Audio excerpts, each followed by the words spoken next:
श्री परमात्मने नमः। विद्या विनय संपन्ने ब्रह्मणे गाविहस्तिनि शुनि च एव श्वपाके च पंडिताः समदर्शिनः। विद्या यानी शिक्षण, विनय विनम्रता से, संपन्ने युक्त, ब्रह्माणे ब्राह्मण में, गावी गाय में, हस्तिनी हाथी में, शुनि कुत्ते में, च तथा एव निश्चय ही, श्वपाके कुत्ताभक्षी चांडाल, च में क्रमशः पंडिताः ज्ञानी, समदर्शिनः समान दृष्टि से देखने वाले।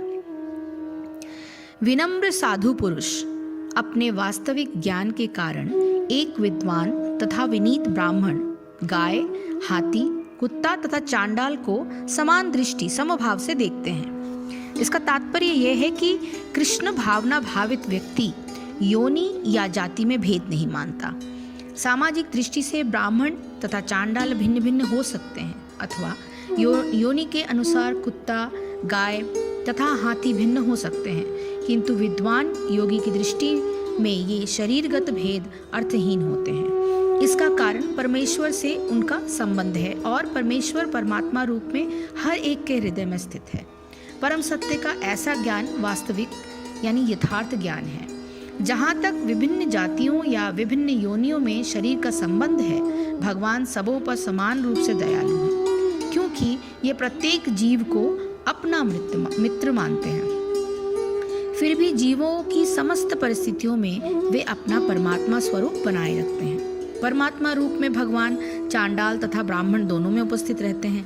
यद्यपि इन दोनों के शरीर एक से नहीं होते, शरीर तो प्रकृति के गुणों के द्वारा उत्पन्न होते हैं। जैसी आपकी प्रकृति होगी, आपको अगले जन्म में उसी का शरीर मिलेगा, किंतु शरीर के भीतर आत्मा तथा परमात्मा समान आध्यात्मिक गुण वाले होते हैं। परंतु आत्मा तथा परमात्मा की यह समानता उन्हें मात्रात्मक दृष्टि से समान नहीं बनाती, क्योंकि व्यष्टि आत्मा किसी विशेष शरीर में उपस्थित होता है, किंतु परमात्मा प्रत्येक शरीर में है।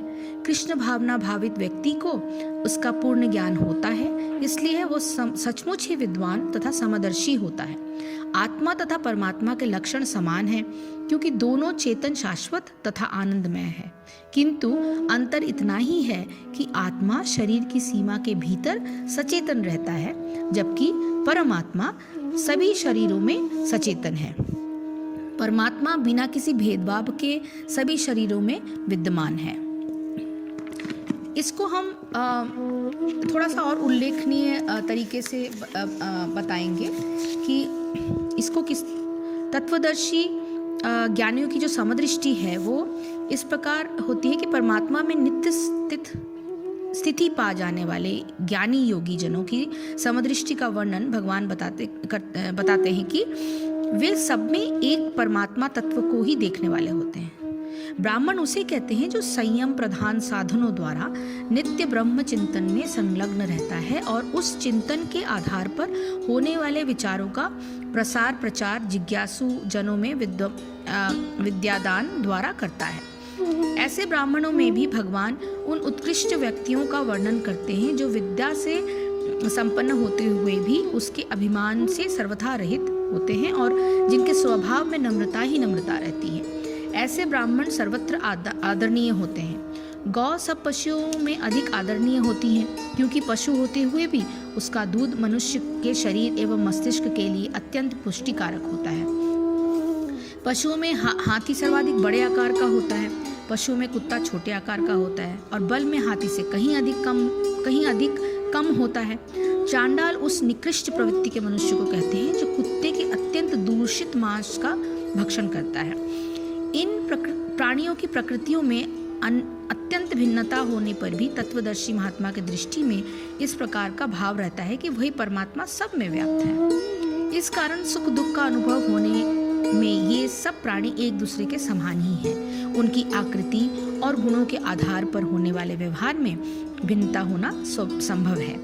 दूध के लिए गौ को पाला जाता है, हथिनी अथवा कुत्ते को नहीं। सवारी के लिए हाथी का उपयोग होता है, कुत्ते का नहीं। सुरक्षा के लिए कुत्ता पालना उपयोगी है, विद्या प्राप्ति के लिए ब्राह्मण उपयोगी है और श्रम प्रधान काम के लिए चांडाल उपयोगी है। इस प्रकार अपने अपने स्थान पर सबके पृथक पृथक उपयोग का महत्व है, किंतु सुख दुख के अनुभव में सब समान है। इसी प्रकार दया, करुणा, शारीरिक उपचार, भोजन के द्वारा शरीर पालन इत्यादि में ये सब समान भाव से संतुष्ट किए जाने के अधिकारी हैं। सब में समरूप से परमात्मा भाव की दृष्टि का होने का यही अर्थ है। संबंध यह है कि तत्व ज्ञान को प्राप्त कर लेने वाले योगी की दृष्टि के समभाव का वर्णन भगवान ने पूर्व श्लोकों में किया है। इस समदृष्टि के कारण योगी की स्थिति निरंतर ब्रह्म में ही रहती है। कारण यह है कि ब्रह्म का स्वरूप ही समत्व अर्थात समता का है। यह स्थिति किसी भी योग का साधन करने वाले प्रत्येक मनुष्य की हो सकती है। ऐसे मनुष्य की महिमा बताते हुए भगवान आगे के श्लोकों का वर्णन करेंगे। हरिओम तत्सत, हरिओम तत्सत, हरिओम तत्सत। जय श्री कृष्ण, जय गुरुदेव।